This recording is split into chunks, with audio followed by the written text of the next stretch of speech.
Un des accusateurs de Marcel également au détecteur de mensonges. Il a échoué. Du coup, les autres accusateurs, qui devaient également être soumis au détecteur de mensonges, ils ont oublié de les convoquer. Sans doute parce que la justice était refroidie, du fait qu'un des accusateurs était démasqué par le détecteur de mensonges.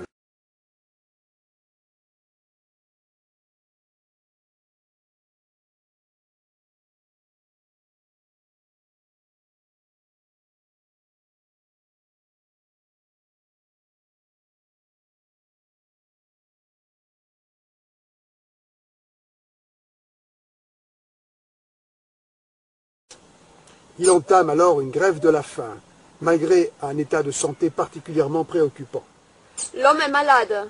Il est atteint de 3 cancers avec empoisonnement du sang, en plus d'avoir perdu un rein et d'être diabétique.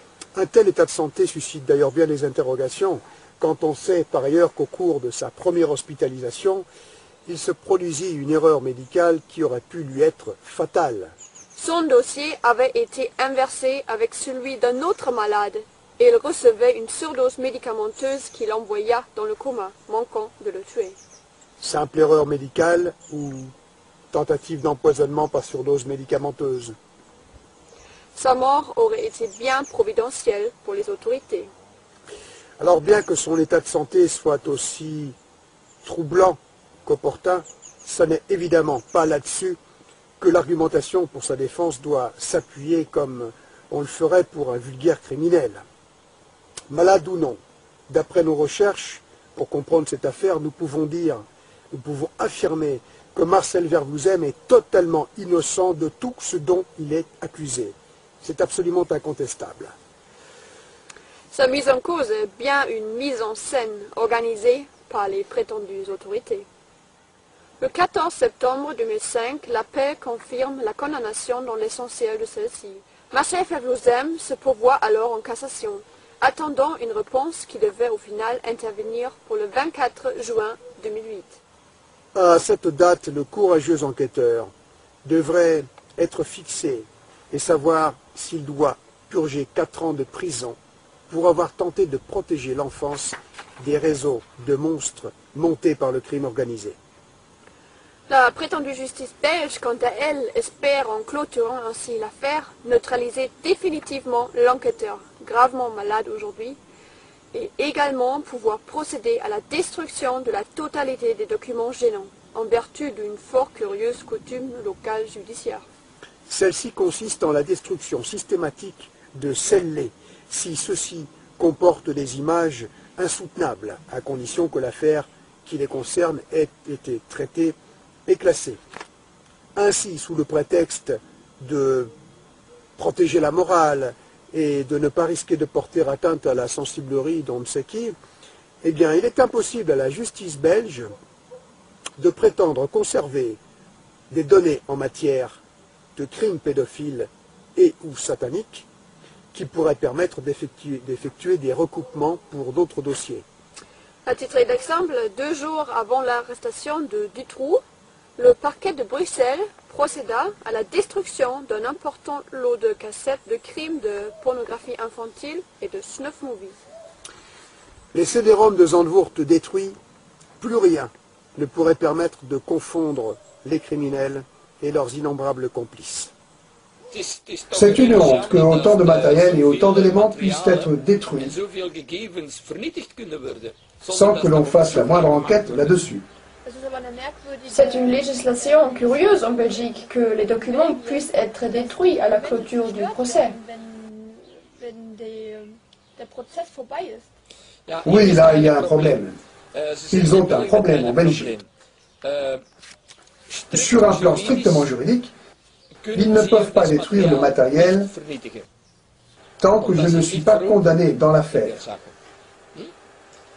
Même s'ils disent « on va mettre Marcel dans une cellule », le travail qui a été fait a été fait. Ils ne peuvent plus changer, malgré leur tentative. Vous voyez? Alors c'est bien ça. Oui. La justice belge prévoit ainsi la destruction de la totalité des documents. Oui. Mais qu'importe, même si la justice détruisait les documents, vous avez tous les documents en sécurité. Oui, ça oui. Depuis le début, les autorités politiques et judiciaires belges refusent de traiter l'affaire des CD-ROM de Zandvoort, n'accablant injustement que l'homme qui a apporté l'affaire jusqu'à la persécution. Leurs homologues européens tolèrent cette terrible injustice et appliquent d'ailleurs la même méthode d'instrumentalisation de leurs appareils judiciaires, la même campagne d'omerta et d'intox pour étouffer cette abominable affaire. Il est indispensable de se poser des questions suivantes. Pourquoi un tel comportement général? Et pourquoi aucune réaction de la part des autorités saisies en très haut lieu? Pourquoi Jacques Chirac, Helmut Kohl, les rois belges, pour ne citer qu'eux, n'ont-ils pas, au vu de telles atrocités, veillé personnellement à ce que la justice de leurs pays respectifs ne fasse une priorité de ce dossier? Comment expliquer qu'aucun pays européen concerné ne trouve à redire au traitement terroriste appliqué à Marcel Verwozen? Peut-on tolérer que les droits de l'homme puissent être ainsi bafoués, sans vergogne, dans de telles proportions, en toute impunité, dans notre propre société? Et pourquoi minimise-t-on les faits de tout part, en ne parlant que de pornographie infantile ou de pédophilie? Oui, et puis pourquoi en termes d'action, les autorités européennes ne peuvent que programmer réunion sur réunion pour discuter de lois qu'il faudrait changer, alors que celles existantes suffiraient largement si seulement elles étaient appliquées et respectées? Pourquoi dévie-t-on avec force propagande médiatique l'attention du public en ne parlant que de cybercriminalité? Ou en ne s'attardant que sur des affaires où sont mis en cause, comme on l'a vu, des parents incestueux prétendument isolés, ou dans cette même optique, en ne cherchant que des criminels prétendument, est permise grâce à la complicité de la totalité des autorités européennes qui, tels les officiers nazis, se renvoient la responsabilité de l'Holocauste en prétendant nier son existence. Ne s'agit-il pas en fait des exactions commises par un vaste réseau organisé aux protections inébranlables? Nous avons clôturé notre enquête au printemps 2008. Deux considérations nous ont alors travaillé. Il nous apparaissait également impératif d'agir dans l'urgence à la mesure de nos moyens pour alerter nos autorités ainsi que nos concitoyens afin de réparer sans délai l'effroyable déni de justice ainsi que la mesure terroriste dont Marcel Verwozen faisait l'objet. Ayant vérifié que les autorités de l'époque avaient bien reçu des documents éloquents, que leur complicité était donc sans aucune équivoque, nous devions de toute urgence évaluer la réaction de nos autorités respectives actuelles par acquis de conscience. Donc, avant de procéder au montage de ce reportage, nous avons décidé d'adresser aux dirigeants de nos nations respectives cette fameuse affiche. J'ai donc adressé une saisine à la chancelière Angela Merkel en courrier recommandé avec accusé de réception, auquel j'ai joint la fameuse affiche de Marcel Verwozen. J'ai rendu publique cette saisine en publiant sur Internet la vidéo faite à partir de ce courrier. Je vous rends alors publique la lettre et cette affiche que j'ai envoyée à notre chancelière, Madame Angela Merkel.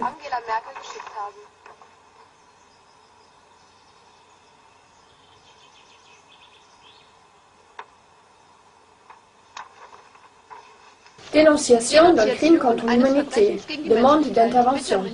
Le fait de ne pas informer le public sur la réalité et de cacher la vérité constitue au mieux une irresponsabilité criminelle. Le fait de faire entrave à la diffusion de cette réalité en Allemagne et en Europe constitue une complicité de crime contre l'humanité. En conclusion, je vous demande, au nom du peuple allemand, d'utiliser votre autorité pour que la justice allemande puisse enfin enquêter sur cette affaire pour laquelle elle fut saisie en 1998. J'en ai fait de même à l'attention du pape Benoît XVI. Chères concitoyennes et concitoyens, je vous rends publique la lettre que j'ai envoyée à notre pape Benoît XVI. Dénonciation d'un crime contre l'humanité. Demande d'intervention. Le gouvernement allemand a reçu ses preuves en 1998 à travers ses plus hautes instances et n'a pas réagi. Tous les autres pays européens qui ont été saisis par le groupe de travail de Morcoven ont réagi de façon aussi irresponsable que l'Allemagne. Ce qui veut dire que le crime organisé a une influence générale dans nos institutions européennes. La Belgique est même allée jusqu'à condamner Marcel Verwoezem à 4 ans de prison ferme à la suite d'une machination qui aujourd'hui est visible de façon formelle et indéniable. Et le poursuivit également pour la constitution et la diffusion d'une affiche. L'affiche était diffusée afin d'alerter le public. Je vous joins cette affiche. Je vous prie, votre sainteté, au nom des enfants, de recevoir une partie de ces preuves monstrueuses et de donner à cette affaire, par votre fonction et votre intervention, la dimension qu'elle mérite. S'il vous plaît, rappelez nos dirigeants en Europe à leurs responsabilités et aidez à diffuser la vérité à l'humanité. Je vous remercie par avance de tout mon cœur. Je n'ai pas eu d'autre réponse que le retour d'accusé d'instruction de la Poste. J'ai saisi Nicolas Sarkozy de Nelly Boxa, selon le même procédé de vidéolettre publié sur Internet, en rendant publique cette affiche.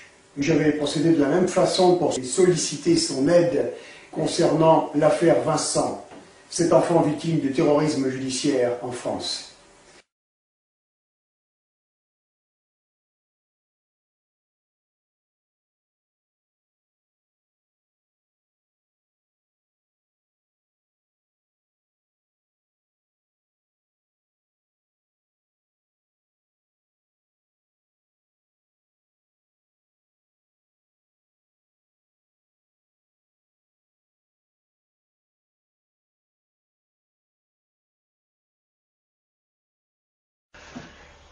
Monsieur le Président, permettez-moi de déplorer votre absence de réaction concernant ma saisine publique pour l'affaire du petit Vincent.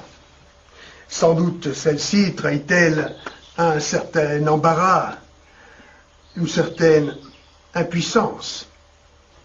Peut-être pensez-vous, vous aussi, que les réseaux n'existent pas et que concernant les horreurs dont parle le petit Vincent, il ne peut s'agir que de délire mythomaniaque. Vous savez pourtant que cette conclusion arbitraire ne peut renverser les principes les plus élémentaires de notre justice pour refuser ainsi de recueillir et de vérifier le témoignage d'un enfant. Vous n'arrivez peut-être pas à appréhender le contexte général dans lequel se place l'affaire de Vincent s'agissant de crimes organisés. Marcel Verwoezem, immédiatement victime de terrorisme d'État dans son pays, a donc constitué une affiche afin d'alerter l'opinion publique. Voici cette affiche. J'ai également saisi publiquement le président Nicolas Sarkozy de Nelly Boxa sur le sujet de la dite photo numéro 9 du premier CD-ROM de Zandvoort. Le haut magistrat français semble effectivement bénéficier de protection solide. Je n'ai eu aucune réponse, si ce n'est une mesure de censure pour faire taire mon accusation, et le même lourd silence d'interprétation de la part de Nicolas Sarkozy de Nelly Boxa concernant l'affaire du petit Vincent. Concernant le cas de cet enfant, il correspond très exactement au cas dénoncé par le rapport de Juan Miguel Petit, ce rapporteur de l'ONU, que vous pouvez d'ailleurs vous procurer sur Internet.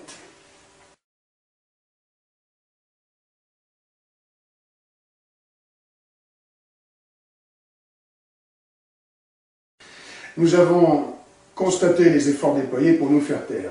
Nos sites respectifs ont été fermés. Sur YouTube et Dailymotion, vos commentaires sont censurés, en particulier concernant le témoignage de Vincent. Et les chiffres statistiques des visites font l'objet de manipulations que nous avons pu vérifier. Les compteurs sont truqués. Le climat de corruption et de complicité de nos autorités de l'époque se confirme donc de façon formelle. Nos autorités ne souhaite manifestement que l'étouffement de l'affaire.